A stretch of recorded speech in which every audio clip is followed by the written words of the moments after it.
मुंबई की धारावी बस्ती के एक 10 बाय 10 के कमरे में, जहां मानसून की बारिश छत से टपकती थी, माया अपनी माँ की टूटी हुई उषा सिलाई मशीन पर रात रात भर जागती थी। 18 साल की उम्र में, जहां लड़कियां कॉलेज और दोस्तों के बारे में सोचती है, माया कचरे के ढेरों से फेंके हुए कतरन और पुराने रेशमी दुपट्टे चुनकर लाती थी। माया एक रईस बुटीक में सफाई का काम करती थी। एक दिन उसने बचे हुए कपड़ों से एक छोटा सा जैकेट बनाकर बुटीक की मालकिन को दिखाया। मालकिन ने उसे झिड़कते हुए कहा, फटे हाल रहने वाली लड़की, तो क्या फैशन समझेगी? ये पेरिस का सिल्क है, तेरी औकात नहीं इसे छूने की। उस रात माया रोई नहीं, बल्कि उसने ठान लिया कि वो अपनी औकात खुद लिखेगी। उसने ठान लिया कि वह भारतीय जुगाड़ और रीसाइक्लिंग को अपनी ताकत बनाएगी। उसने पुराने बोरों को धोकर उन पर बारीक जरदोजी का काम किया। दादी की पुरानी फटी साड़ियों को काटकर इंडो वेस्टर्न गाउन तैयार किए। मछली पकड़ने वाले पुराने जालों से लेस का काम किया। उसने अपने इन डिज़ाइन्स की फ़ोटो इंटरनेट पर एक यंग टैलेंट प्रतियोगिता में भेजी। उसकी कहानी और उसके हुनर ने जजों का दिल जीत लिया।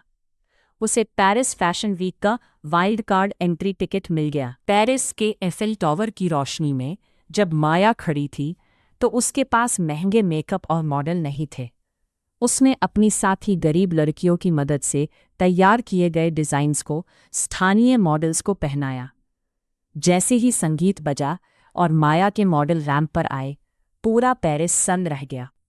द ब्यूटी ऑफ स्कार्स, जख्मों की खूबसूरती। एक ऐसा गाउन जो पूरी तरह से फटे हुए डेनिम और सुनहरे धागों से बना था, जो गरीबी और अमीरी के मेल को दर्शाता था।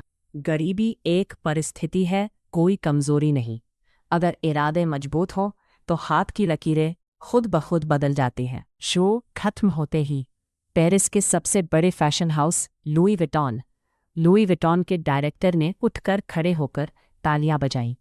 उन्होंने कहा, हमने आज तक कपड़े देखे थे, आज पहली बार किसी की आत्मा को रैंप पर चलते देखा है। अगले दिन फ्रांस के अखबारों की हेडलाइन थी, द इंडियन गर्ल हु सोड stars with a broken needle. वो भारतीय लड़की जिसने टूटी सुई से सितारे टांग दिए।